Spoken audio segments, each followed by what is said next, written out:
በፍጹም ሲድሮ የሚባለው አፕ እንዳታወርዱ። ሲድሮ አፕሊኬሽንን ከአፕ ስቶር እና ከፕሌይ ስቶር ላይ ያወረዳችሁ ሞክሩት። ሲድሮ የሚባል አፕ ዳውንሎድ እንዳታረጉ። በኢትዮጵያ ውስጥ እጅግ ከፍተኛ ተከፋይ ሊያደርጋችሁ ሲድሮ አፕ እየመጣ ነው። ይህ ቪዲዮ 150,000 ሰብስክራይብ ያደርግ ደስ ይለኛል። በጣም ሰብስክራይብ አድርጉ። ፒስ። አዲሱ ባለቤት አቶ አዶናይ ብላችሁ ጥሩኝ። ሲድሮ አፕ ይዘን ወደ ኢትዮጵያ መተናል። የብዙ ወጣቶች ህይወት የሚቀይር አዲሱ የኢትዮጵያን ቲክቶክ ሲድሮ ተብሎ ይጠራል። ዛሬ ልናስመርቀው ነው በተአምረኛ ሁኔታ። እንደምትመለከቱት የአፕሊኬሽን የብዙ ወጣቶች ህይወት መቀየር የሚችል አፕሊኬሽን ነው። ሲድሮ ምንድነው? ኦልሞስት ቲክቶክ ነው ጋይስ። እውነት ለመናገር ከቲክቶክም የበለጠ ለሀበሾች ተብሎ የተሰራ ብዙ ኮንተንት ክሬተሮች ቲክቶክ ላይ ቪዲዮ ሲሰሩ ክፍያ የላቸውም። ኢቭን 1 ሚሊዮን ይዞ በገንዘብ የሚቸገሩ በጣም ብዙ ቲክቶከሮች አሉ። ሲድሮ ላይ ግን ያ መሆን አይችልም። በብር መከፈል ትችላላችሁ፣ በዶላር መከፈል ትችላላችሁ። እንግዲህ የኢትዮጵያ ህዝብ እንዴት ሶሻል ሚዲያ እንደሚወድ ታውቃላችሁ። አሁን ደግሞ እናንተ ኮንተንት ክሬተር ከሆናችሁ ስፔሻሊ ሲድሮ ላይ በቅጽበት ህይወታችሁ መቀየር ትችላላችሁ። በዝቅተኛው ጊዜ በ7 ቀን ውስጥ ብቻ ፎሎወራችሁን አሳድጋችሁ ህይወታችሁ በአጠቃላይ መቀየር ትችላላችሁ ማለት ነው። ሚሊዮነር የምትሆኑበት አዲሱ መንገድ ሲድሮ ተብሎ ይጠራል። ለሚሊዮኖች ወጣቶች ሚሊዮነሮች ለማድረግ ሲድሮ አፕ ይዘን መተናል። እኔ እንግዲህ የሲድሮ አፕ ባለቤት ነኝ። በጣም ደስ ብሎኛል። እግዚአብሔር የተመሰገነ ይሁን። ይህ ፖስት ካርዱ ነው። በጣም ነው ደስ የሚለው። ዛሬ ትልቅ ኢቨንት አለን። ቭሎግ አደርጋለሁ ጋይስ፣ ጠብቁኝ። ይህ ደግሞ ያሰራነው ቲሸርት ነው። የሚገርም መርች አለ።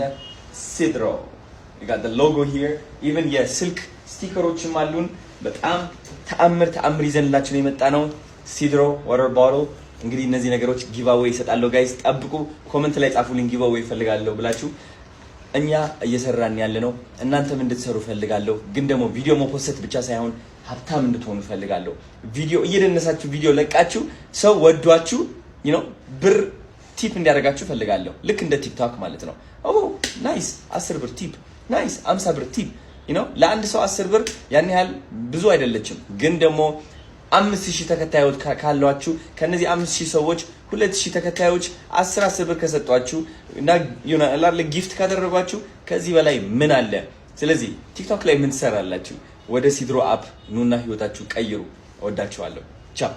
ሰዎች እኔንም ጨምሮ በጣም ብዙ ሰዎች እዚህ ቲክቶክ ላይ አልጎሪዝሙ አስቸገረን በጣም ችግር ሆነብን ስንል ሰምታችኋል። ብዙዎቻችሁም ነገር አጋጥሟችኋል ብዬ አስባለሁ። ለዚህም ቪዲዮ እንግዲህ አልጎሪዝሙ እንዳይዞ ብዙ ጊዜ ኮፒ ሊንክ አድርጉት፣ ሪፖስት አድርጉት። በእኛ በኢትዮጵያውያን ክሬት የተደረገ በእኛው በኢትዮጵያውያን ሙሉ ለሙሉ ኮንትሮል የሚደረግ አልጎሪዝም አስቸገረን፣ የሆነ ነገር ሆነ፣ የሆነ ነገር ተፈጠረ እማትሉ ለክሬተሩ ነፃነት የሚሰጥ ለተጠቃሚው ደግሞ ዩዘር ፍሬንድሊ የሆነ አንድ ፕላትፎርም ወይም ደግሞ ለዚህ ችግር አንድ መፍትሄ ላትጠቃ እንግዲህ ይሄ መፍትሄ ሲድሮ ይባላል። ለእኛው ኢትዮጵያውያን ክሬት የተደረገ ለእኛው ኢትዮጵያውያን የቀረበ ሌላ ፕላትፎርም ከቲክቶክ ጋር ተመሳሳይነት አለው። ነገር ግን ራሱ ቲክቶክ አይደለም። ለምሳሌ ኢንስታግራም፣ ፌስቡክ፣ ትዊተር፣ ዩቲዩብ እንደሚባለው ሲድሮ ደግሞ ራሱን የቻለ ሌላ ፕላትፎርም ነው። እንግዲህ ክሬተሮች እዚህ ፕላትፎርም ላይ ክሬት በማድረግ የተለያዩ ሰዎች መድረስ ትችላላችሁ። ከዛ በተጨማሪ ደግሞ ለኛው ለኢትዮጵያውያን የተዘጋጀ ስለሆነ በቀላሉ ገንዘብ መስራት ትችላላችሁ። እዚሁ ኢትዮጵያ ውስጥ ሆናችሁ ማለት ነው። ሞኔታይዝ ማድረግ ትችላላችሁ። እንዲሁ ደግሞ ተጠቃሚዎችም ለሰዎች ጊፍት መስጠት ፈልጋችሁ ከዚህ በፊት ያው ቲክቶክ ውጪ ስለሆነ በዶላር ስለሆነ ያ ነገር ችግር ሆኖባችሁ ከሆነ አሁን ላይ እንግዲህ ሲድሮን በመጠቀም እዚሁ በኢትዮጵያውያን የክፍያ መንገዶች በመጠቀም ጊፍት ማድረግ ትችላላችሁ። የተሰጣችሁንም ጊፍት ክሬተሮች ማውጣት ትችላላችሁ። ከሰሞኑን ደግሞ በፕላትፎርሙ በእኔም ሆነ በሌሎች ክሬተሮች በጣም አሪፍ አፕዴቶች ተማላችሁ። በደምብ ስለዚህ ፕላትፎርም ተብራርቶ ይነገራችኋል። ስለዚህ ስቴቱን እስከዛው ግን ሲድሮ አፕሊኬሽንን ከአፕ ስቶር እና ከፕሌይ ስቶር ላይ ያወረዳችሁ ሞክሩት።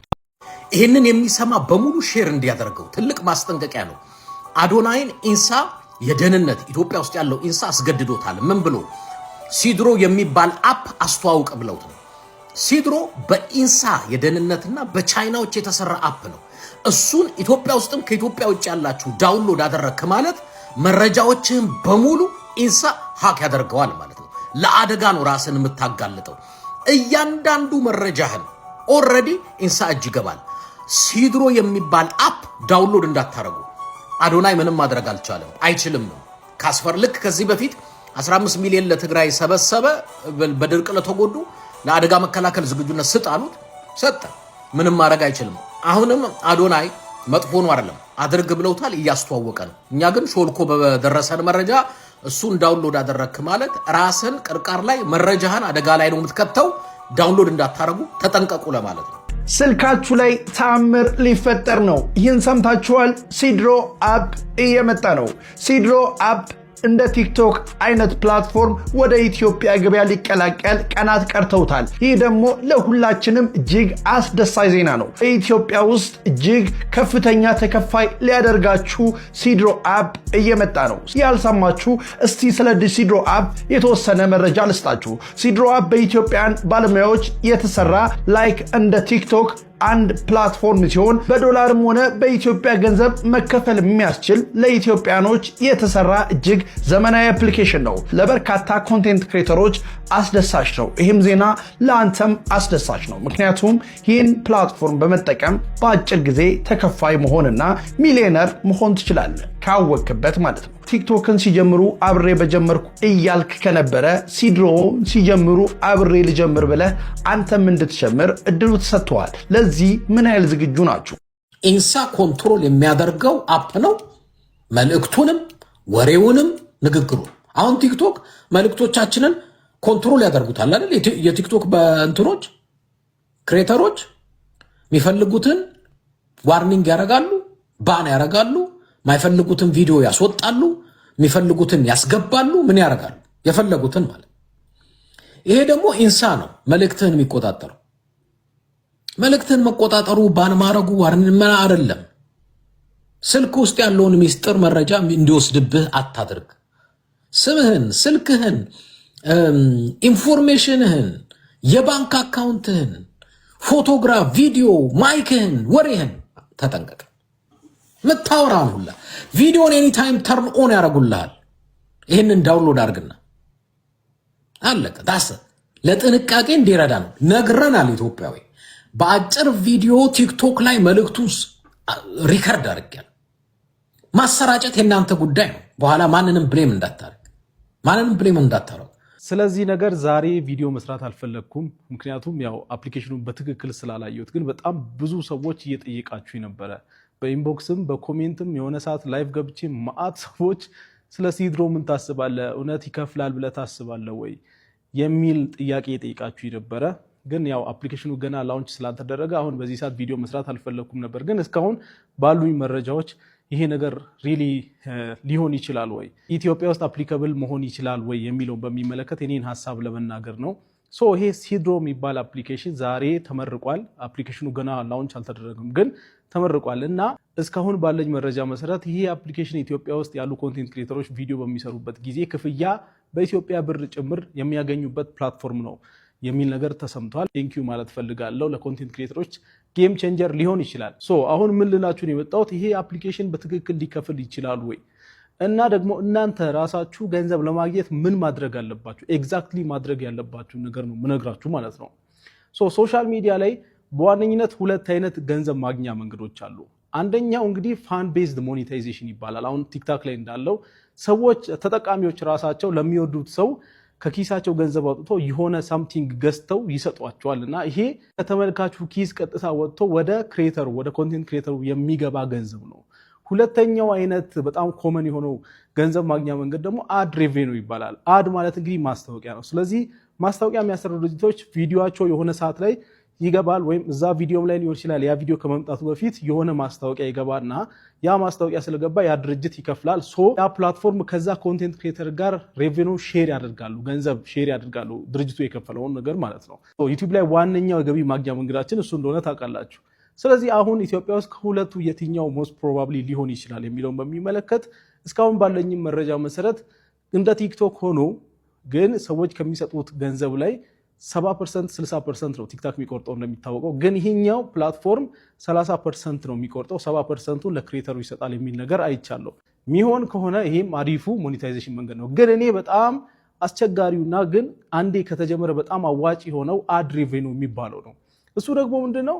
በቃ ትልልቅ ድርጅቶች ይመጣሉ፣ ከራሱ ከፕላትፎርሙ ጋር ዲል ያደርጋሉ፣ የራሳቸው ማስታወቂያ የሆነች ቦታ ላይ እንዲያስገባ ማለት ነው። ይሄ የሚሆን ከሆነ ጥሩነቱ ምንድነው? ክሬተሩ ምንም ማንንም መጠየቅ መለመን አይጠበቅበትም። ጀስት ቪዲዮን ይሰራል። ከዛ በኋላ ያ ፕላትፎርም ከካምፓኒዎች ያገኘውን ገንዘብ ከዛ ክሬተር ጋር ሼር ያደርጋል ማለት ነው። የሚቻል ከሆነና የሆነ ወይ አምጥቶለት ከሆነ ግን በጣም ደስ ይለኛል። እኔም አንደኛ ነው ጆይን ማደርገው። ስለዚህ እናንተ ደግሞ ምን ማድረግ አለባችሁ? እናንተ ምን ማድረግ አለባችሁ? አዲስ ፕላትፎርም ቢመጣም የሚፈልገው ነገር ምንድነው? ከዚህ በፊት የገነባችሁት ፐርሰናል ብራንድ አለ ወይ? ከዚህ በፊት ታዋቂ ናችሁ ወይ የሚለው ነገር ይፈልጋል። ገብቷችኋል? ስለዚህ ሲድሮ የሚባልም መጣ፣ ሌላም ቶክቶክም ይሁን ሳምቲንግ አዲስ ፕላትፎርምም ሲመጣ የሚነግሱት ሰዎች ከዚህ በፊት ፐርሰናል ብራንዳቸውን የገነቡ ሰዎች ናቸው፣ ወይም ደግሞ በሌላ ፕላትፎርምም አሪፍ ኮንቴንት ክሬተር የነበሩ ሰዎች ናቸው። ስለዚህ እናንተ ማድረግ ያለባችሁ የትኛውን ፕላትፎርም ይምጣ ግን ያለውን ፕላትፎርም ተጠቅማችሁ ብራንዳችሁን አሳድጉ። ከዛ አዲስ ፕላትፎርም ሲመጣ ዘቡ ብላችሁ ትገባላችሁ፣ እዛ ላይ በአንዴ ታድጋላችሁ። ስለዚህ ኮንቴንት ክሬሽን ጀምሩ፣ ብራንዳችሁን ገንቡ። በፍጹም ሲድሮ የሚባለው አፕ እንዳታወርዱ። የምሬ ነው የምላችሁ፣ ችግር አለ፣ እንዳታወርዱ። ጉዳዩም እንደሆነ ግልጽ አድርጌ እንገራችሁ። ችግሩ እዚህ ጋር ነው። ካለመናችሁኝ ስክሪንሾት አድርጋችሁ ለቻት ጂፒቲ ይህን አፕሊኬሽን ብናወርድ ችግሩ ምንድነው ብላችሁ ጠይቁ። ችግሩም እንደሆነ ግልጽ አድርጌ እንገራችሁ። ሲድሮ የሚባለው አፕ ፕራይቬት ኢንፎርሜሽን ወይም ደግሞ የእናንተ መረጃ ያወጣል። ማንኛውም ሰው ገብቶ ስልክ ቁጥራችሁን፣ የት እንዳላችሁ ሙሉ ነገር ማውጣት ይችላል። በቃ ፕራይቬት የሆነውን ሙሉ ነገር ያወጣል። እዚህ ጋር ተመልከቱ። ካላመናችሁኝ ይህን ስክሪንሾት አድርጋችሁ ወይም ደግሞ ፕሌይ ስቶር ላይ ገብታችሁ ከፍ አድርጋችሁ ይህን ስክሪንሾት አድርጋችሁ ለቻት ጂፒቲ ጠይቁ። እናም ጉዳዩ ምን እንደሆነ አዶናይም የመሳሰላችሁ ቪዲዮ የሰራችሁ ኮሜንት ላይ ነገሩ። የምሬድ ነው ምላችሁ። ሲድሮ የተባለው አፕሊኬሽን አውሮፓ ውስጥ አይሰራም እንዳትለን አዶናይ። አሁን ከ5 ሰዓት ምናምን በፊት አዶናይ ሲድሮ የተባለ እንደ ቲክታክ አይነት ፕላትፎርም አስተዋውቋል እና የራሱ ኦን እንደሚያደርገው ስፔሻሊ ደግሞ ለኢትዮጵያኖች የተዘጋጀ እንደሆነ ጠቅሷል። እና ግን ስደት ላይ ላሉ ዲያስፖራዎች አይሰራም እንዳትለን፣ ምክንያቱም አንተን ሰፖርት ማድረግ እንፈልጋለን፣ ፕላትፎርሙንም መጠቀም እንፈልጋለን።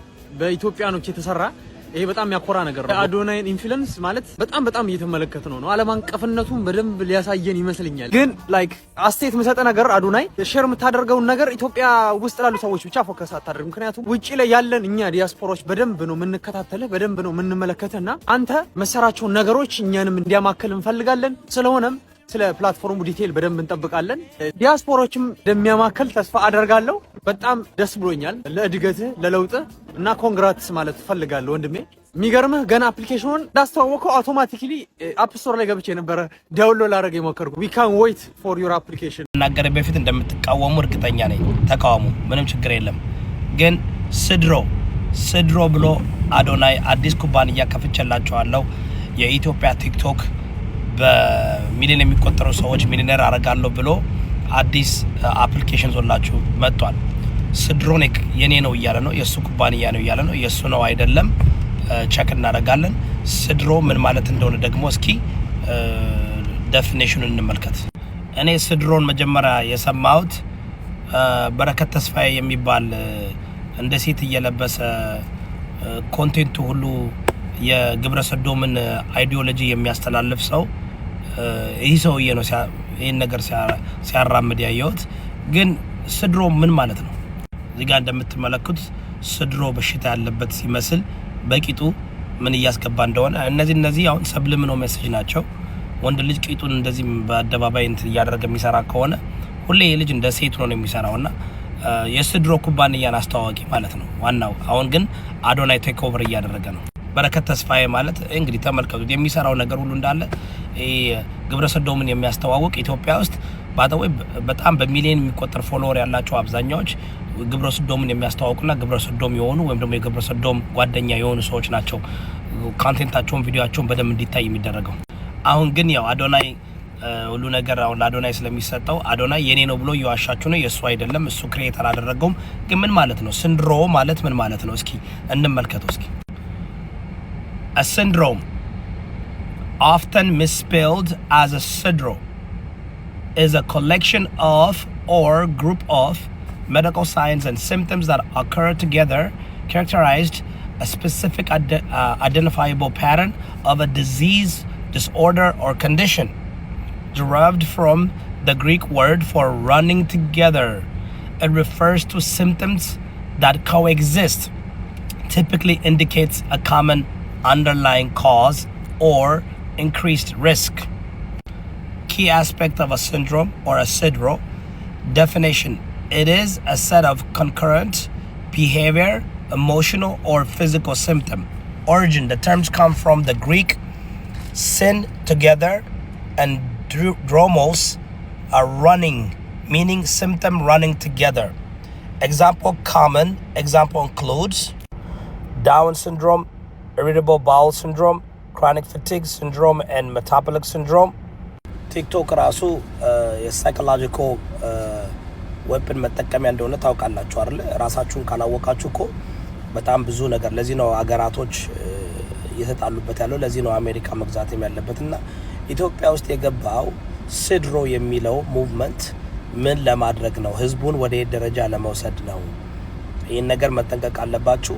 እነዚህ ሰዎች ይህን ፕሮሞት እያደረጉ ያሉት ከኋላ ባኪንግ የሚያደርግ አንደኛ የእነሱ ኩባንያ አይደለም፣ ከኋላ ባኪንግ ኩባንያ ያለው ኢትዮ ኢንፍራቴክ የሚባል ኩባንያ ያለ ከጀርባው። የኔ ጥያቄ የብልጽግና መንግስት ለምንድን ነው ይህን እየፈቀደ ያለው? ሜቢ ዶላር ስለሚያገኝበት ነው። ሜቢ ህዝቡን የመቆጣጠር ቻንሱ ከፍ ያለ ስለሆነ ነው። ኢማጂን ኢትዮጵያ የራሱ ቲክቶክ እንደዚህ ክሬት ቢያደርግና መቆጣጠር የፈለገውን ቦል ማጥፋት የፈለገውን ፕሮሞት ማድረግ እንዲችል ይደረጋልና ለማንኛውም ኢንትረስቲንግ በደንብ አድርጋችሁ እስኪ ሪሰርች አድርጉት። ይሄ እኔ እንኳን ሁሌ ተቃዋሚ ስለምባል ጀስት እንደ አይዲያ ልስጣችሁ ብዬ ነው። ሚዲያ ላይ አምጥቶ ብዙ ወጣቶችን ምን እንደደረገ ሶሻል ሚዲያ ላይ ታውቃላችሁ። አሁንም ደግሞ አንድ ነገር ይዤ መጥቻለሁ እያለ ነው። ይሄን ልጅ ካሁኑ ማናስቆመው ከሆነ ሁሉንም ወጣት ይዞ ሀብታም መሆኑ አይቀርም። ሀብታም መሆን የምትፈልጉ ከሆናችሁ ደግሞ ራሳችሁን እየጠበቃችሁ ሶሻል ሚዲያ መጠቀም ይኖርባችኋል ማለት ነው። ይሄ እንደ ቲክቶክ ሌላ አፕሊኬሽን ነው ኢትዮጵያ ውስጥ የሚሰራና በኢትዮጵያውያን የተሰራ ማለት ነው። ይሄ ማለት ክፍያው ሁሉም ነገር በኢትዮጵያውያን የሚቆጣጠር ነው ተብሏል ማለት ነው። አፕሊኬሽኑ ተመርቋል። ይፋ ተደርጎ ስራ ሊጀምር ደግሞ ትንሽ ቀናቶች ይቀራሉ ማለት ነው። ይሄ አፕሊኬሽን አስተማማኝ ሆኖ ተለቀቀ በኋላ እንደ ቲክቶክ እንዳትሸወዱ ቀድማችሁ መጀመር አለባችሁ ማለት ነው። እስካሁን እኔ ቲክቶክ ቢጀምር ኖሮ እንደ ኤኬሌ ሆናሉ ብለን አብዛኞቻችን እናወራለንና እንደ ሁኔታው ቶሎ ለመጀመር ሞክሩ፣ እንዳትሸወዱ። ቴንክ ዩ። ከዩኒቨርሲቲ ተመርቄ እንደወጣው መጀመሪያ ስራ ያዝኩት ያው ወደ መታራ አካባቢ ነው። እዛ ያው ትንሽ በረሃ ስለሆነ ብዙ ቆንጃጅ ሴቶች የሉምና ትንሽ ናቸው ያሉት ቁጥራቸው ማለት ነውና አንዳንዴ በስራ አጋጣሚ የሆነ ይመጣሉ። ያው ምደባ አግኝተው ወይንም ደግሞ እዛ ለስራ ፍለጋ ምናምን ነገር ይመጣሉና ልክ እንደመጡ ምንድነው የሚያደርገው ሰው ሌላ ሰው እንዳይጠብሳቸው የኤከሌ ሚስት ነች ይባላል። የኤከሌ ሚስት ነች፣ የኤከሌ ጓደኛው ነች፣ እሱ ነው ያስመጣት ምናምን ነገር ይባላል። አንተ ያንንም ነገር በቃ እንትን አትልም። ስታገኛትም ምናምን በቃ የዛ ሰው ሚስት ነች ጓደኛው ነች ብለህ ስለምታስብ አጠገቧ ስትደርስ ሰላም ነሽ እንዴት ነሽ ብለህ የምታርፈው ማለት ነው። በቃ አትሞክርም፣ ታስራለህ። እዛ ጋር 15 ቁጥር መስማር ድርግም አድርጎ መጥቶልሃል። ግን ያ እንደዛ ያለ ሰውዬ ማለት ነው ወይ ለራሱ እየሞከረ ነው ወይ ለጓደኛው እየሞከረ ነው እና አንተ በቃ ያየ ወይ አትጠይቅም ወይ እንትን አትልም፣ እድልን አትሞክርም። በቃ እንዲህ እየታሰርክ ትሄዳለህ ወይ አንተም ከፍላ ጋር ካላመጣ በስተቀር ማለት ነውና ይህን ነገር ኦልሞስት ለ2 ዓመት ምናምን እንዲህ ሲጫወቱብኝ ነበረ። ያው ሰው እኮ እብድ ነው እና ሌሎች ጓደኞቻችንም እንዲህ ሲሉ ነበር እና የሆነ ጊዜ ስናወራ እኮ ማስክ ነው በቃ ስታይላቸው ነው እንዲህ ነው ሰዎችን የሚያስሩት ምናምን ነገር ተባለ። ተነቃቃ ማለት ነው። ግን ያንን ነገር ስትነቃ ቢያንስ እስከ2 ዓመት ድረስ መቆየት ይችላል። ፍላጎት ቢኖረኝ የክሌ ሚስት ነች የክሌ ጓደኛ ነች ከተባለች መቼስ ሄደ አገግምም እና ወንድ ልጅ ደግሞ የክሌ አብሯት ነው ከተባለ ብዙ ጊዜ እንደዚህ አይነት ነገር ውስጥ አይገባም እና ጃምፕ ነው የምታደርገው፣ ታልፈታለህ። በቃ መሞከር እየቻልክ ታልፋለህ ማለት ነው። ያኛው ግን ብልጡ ሰውዬ ምን ያደርጋል? እሱ እንደምንም የሚሟሟትና ከዛ ለራሱ ያደርጋታል ማለት ነው። እና እንዲህ አይነት ቁማር አለ። ይሄ የተለመደ ማለት ነው። አሁንም ሲድሮን ትላንትና አዶናይ ላውንች ሲያደርገው በሁለት አይነት መንገድ ይወስዱታል። አንዳንዶቹ ኑ አብረን እንደግ፣ ኑ አብረን እንስራ ምናምን እያሉ እንግዲህ ሎቢ እያደረጉ ነው። እኔም ጭምር ማለት ነው። አሁን ለምሳሌ ሬጂስተር አድርጌያለሁ፣ እየጠበቅኩ ነው። ካውንት አድርጎ ቀን ውስጥ ሊደርስ ድረስ እየጠበቅኩ ነው። እንግዲህ ለነሱ የፕሪፓሬሽን ታይም ሊሆን ይችላል። በጣም ብዙ ሰው በአንዴ ሊመጣ ይችላል እና መጨናነቆች ሊኖሩ ስለሚችሉ ያንን ነገር እንግዲህ ሆልድ ማድረግ የሚችሉበትን አቅም እስኪገነቡ ድረስ ያችን ቀን ፈልገዋል። ራሳቸው ጉዳይ ነው። እኔ ግን ሬጂስተር አድርጌያለሁ። አሁን ቱ ቢ ዘፈረስት ነው መሆኑ ፈልገው እና ተመስግቤያለሁ። አንተን ግን እየታሰርክ ነው ያለው ብራዘር። አሁን ልንገርህ፣ እንደዛ አይነት ኮንስፓይሬሲ የሚያወሩ ሰዎች ታያለህ። ነገ ሲድሮ ላይ ናቸው እና ፕሊዝ እነግርሃለሁ፣ እነሱ 10,000 20,000 ፎሎወር ካገኙ በኋላ አትምጣ። አሁኑኑ ነው ሰዎችንም ፎሎ አድርግ፣ አንተም ፎሎ እየተደረግ አብረህ እደግ። የራስን ካራክተር ይዘህ ማለት ነው። ምናልባት እዚህ ለቲክቶክ ብለህ የምትሰራውን ቪዲዮ ዳውንሎድ እያደረግ እዛም ፖስት አድርግ፣ አብረህ ተያይዘህ ታድጋለህ። ከመጀመሪያዎቹ ትሆናለህ ማለት ነው። ያልነቃው ኮንስፓይረሱን ያመነ ነገ እሱ ማለት ነው አንተ ካደክ በኋላ 100,000 ምናምን ከገባ በኋላ የተለያዩ ማስታወቂያዎችን ስትሰራ ያኔ ይመጣል። አብዛኛው ወጣት እንዲረዳኝ ማለት ነው በሚገባቸው መልክ ላስረዳቸው እፈልጋለሁ። የኔ ዓላማ አንደኛ ታዋቂ እንድትሆኑ ነው። ያው ታዋቂነት ይዞት የሚመጣ በረከት አለ፣ አንዳንዴ ደግሞ ይዞት የሚመጣ ነገሮች አሉ። የታወቀ ነው፣ ግልጽ ነው ይሄ። እኔ በረከቱ ላይ ፎከስ ማድረግ እፈልጋለሁ።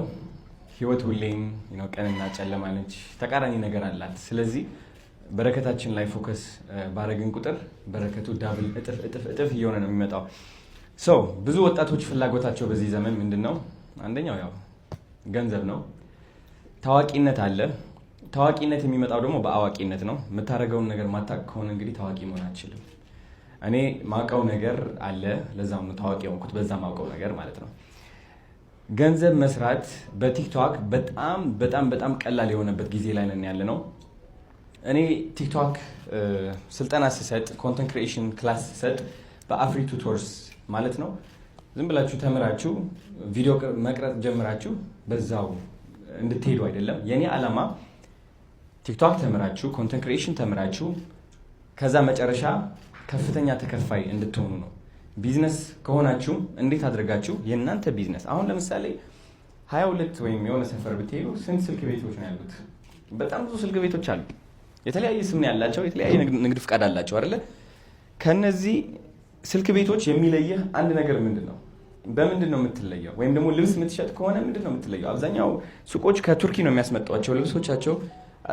የተለያዩ ፋሽኖች፣ ስታይሎች አሉ። ግን እንዴት አድርገህ ለየት ብለህ ትቀርባለህ? ይህ ነው ሚስጥሩ፣ ይህ ነው ስኪሉ። እችን ካወቅባት ያንተን የሚመስል ፕሮዳክት የያዙ ማአት ቢዝነሶችን እንዳሉ እያወቅ ግን ደግሞ እኔ ማስተምራትን የቲክቶክ ስልጠና የኮንተንት ክሪኤሽን ስልጠና ካወቅ ስቲል አንደኛ ትሆናለህ። ስቲል ያንተ ልብሶች አንደኛ ናቸው። ያንተ ልብሶች ሞር ኳሊቲ ናቸው። እነዚህ ሀሳቦች የምናስተላልፍበት በቲክቶክ ነው። ዘመኑ ተቀይሯል። ማስታወቂያ እንግዲህ ድሮ እንለጥፍ ነበር ግድግዳ ላይ፣ በጣም ውድ ነበሩ። ኢቭን መንገድ ላይም አሉ ስክሪኖች፣ በጣም ውድ ነበሩ። ሰው ግን የለም አሁን። ኢቭን እኮ እርስ በራሳችን እያወራን እያለው ስልካችን ላይ ነው። አይገርምም? ሁላችንም ማለት ነው በየ2 ደቂቃ ስክሮል እንዳደረግ ነው። የሆነ አዲክሽን መጥቶብናል፣ የሆነ ሱስ ማለት ነው፣ የማይፋታ ሱስ። እንግዲህ ይህ ሱስ ነው፣ አቴንሽን ይባላል። አቴንሽን ኢዝ ዘ ሪል ከረንሲ እዚህ ጀነሬሽን ላይ። አቴንሽን ማለት ትኩረት ነው። የሰው ትኩረት መያዝ አቅሙ ካለ ህይወትህን በአጠቃላይ መቀየር ትችላለህ፣ በግለሰብ ደረጃ ሳይሆን በቢዝነሶችም ደረጃ። ስለዚህ ሁላችሁም እንድትቀላቀሉ እፈልጋለሁ። አዲሱ ጀነሬሽን መጥቷል። አዲሱ ኒው ማኒ መጥቷል። ቲክቶክ እንግዲህ የኢትዮጵያ ኢኮኖሚ በአብዛኛው የብዙ ሰው ህይወት እየቀየረ ነው ያለው፣ የብዙ ከኔ ጀምሮ። እኔ ካናዳ ያለው ታስታውሱ ከሆነ ቪዲዮዎችን ካያችሁ በረንዳ ልወጣ ቀርቤ ነው። ኧረ ወጥቻለሁ። እውነት ለመናገር ሻንጣይን ይዤ ወዴት እንደሚሄድ አላውቅም። $100 ነበር የሰጠኝ ከዝኔ። እቺ $100 ለኡበር ሆነች መንገድ ለመንገድ። ከዛ ዝም ብዬ እዞራለሁ። ምንድን ነው ማድረገው? ምን እያደረኩኝ ነው? የዛኔ አስታውሳለሁ ለ2 ዓመት ሙሉ እኮ ከተቀጣሪነት ወጥቼ ነበረ። ከዛ የዛች ቀን ግን በረዶ ቅጥቅጥ ሲያደርገኝ ቦርሳዬን ይዤ በትክክል ማሰብ ጀመርኩኝ። ለምንድን ነው ኢትዮጵያ ሄጄ ማልሰራው? ለምንድን ነው እዚህ የምሰቃየው? ቢካዝ ከ2 ዓመት ከተቀጣሪነት ወጥቼ አስቡት እንግዲህ ተመልሼ ተቀጣሪ ለመሆን ስሞክር እንደገና። ቢካዝ ከዛ በፊት እየሰራሁት የነበረው ስራ ሱፐርቫይዘር ነበርኩኝ። የሴኩሪቲ ተከፋይነቴ እየጨመረ ነበር። ቢካዝ ለ3 ዓመት ነው 4 ዓመት ሰርቻለሁ እዛ ቦታ ላይ። ሰው በየአመቱ ክፍያ እየተጨመረ መጣና ከዛ አቋረጥኩኝ። የራሴ ስራ ጀመርኩኝ፣ ወደቅኩኝ፣ በረንዳን ወጣው። ከዛ ተመልሼ እንደገና ወደ ዜሮ ልመለስ፣ ወደ ዝቅተኛ ተከፋይነት። ልምድ የለህም ተብዬ ማለት ነው። እና ኦኬ የሆነ ስህተት ሰርቻለሁ፣ ኢትዮጵያ መመለስ አለብኝ። አዲስ አበባ በጣም እያደገች ነው፣ ኢትዮጵያ በአጠቃላይ እያደገች ነው። በጣም ብዙ እድሎች እየመጡ ነው ለወጣቶች፣ እያስተዋላችሁት ነው። ሶሻል ሚዲያ ደግሞ የዚህ ለውጥ ዋነኛው ቁልፍ ሆኗል። በአሁን ጊዜ አዶናይ የነበረበት ደረጃ እና ኢትዮጵያ ሲመጣ የነበረበት ያለው ደረጃ በጣም በጣም ተቃራኒ ነው። አሁን ነው እንደውም የውጭ ሀገር ኑሮ እየኖርክ ያለሁት። እውነት ለመናገር ውጭ ከሆነ አሁን ነው ውጭ ያለሁት። ሲሪየስሊ የዛኔ ውጭ ያለው ትክክል አልነበረም። ስለዚህ ኢቭን ዲያስፖራዎችም ወደዚህ ትመጡና ትማራላችሁ። ኮንተንት ክሪኤሽን ቢዝነሳችሁ በዛ ብቻ ነው የሚያድገው። ቢዝነስ ካለ ቪዲዮ ክሪኤሽን፣ ቪዲዮ ኮንተንት ክሬት ማድረግ የማትችል ከሆነ በምንም ተአምር ማደግ አትችልም። በምንም ተአምር ካምፓኒዎችን መብለጥ አትችልም። ቢዝነሶችን መብለጥ አትችልም። ወደ ኪሳራ ትገባለህ። ይህ በ100% እርግጠኛ ነው የምናገረው። 100% ካለ ቲክቶክ ቢዝነስ አይሆንም። that's very simple። ስለዚህ እኛ ኮንተንት ክሬተሮች ደግሞ ለበጣም ብዙ ቢዝነሶች እናስፈልጋቸዋለን። ኮንፊደንስ ደግሞ ላስተምራችሁ ቀዱልኝ። ኮንፊደንስ ከሌላችሁ እንዴት ብላችሁ ከካሜራ ፊት ቆማችሁ በኩራት ትናገራላችሁ? የቢዝነስ ባለቤቶች አላችሁ። ሌላ ኮንተንት ክሬተር ወይም ቪዲዮ የሚሰራ ቲክቶከር መቅጠር አትችሉም። ግን ደግሞ ሌላው ችግር ምንድነው? ለራሳችሁ መናገር አትችሉም። ካሜራ ትፈራላችሁ። ሰው ምን ይለኛል፣ ወይኔ ጉዴ፣ እንደዚህ በሆነስ፣ እንደዛ ቢመጣብኝ፣ አሉታዊ የሆነ አስተሳሰብ። አያችሁ የውድቀታችን ምንጭ እዚህ ውስጥ እንዳለ። ይህ ካልቀየርነው ደግሞ መቀየር አንችልም። ወደዚህ አዲሱ ገንዘብ መቀላቀልም አንችልም። ስለዚህ እኔ ከአእምሯችሁ ጀምራለሁ። መጀመሪያ ማይንድሴታችሁ ላይ ነው የምሰራው። ኮንፊደንሳችሁ፣ ሰው ምን ይለኛል የሚለው ፍርሃት፣ እሱ በስነ ስርዓት እንድታስተካክሉ አግዛችኋለሁ። ከዛ በኋላ ስለ ቲክቶክ ሚስጥሮች አካፍላችኋለሁ። እንዴት ጎበዝ ሆናችሁ እንደምትገኙና እንዴት ገንዘብ እንደምትሰሩ መንገዶች ራሴ ያሳያችኋለሁ። ህይወታችሁ ይቀይራል ማለት ነው። እንግዲህ ቴንክ ዩ ሶ ማች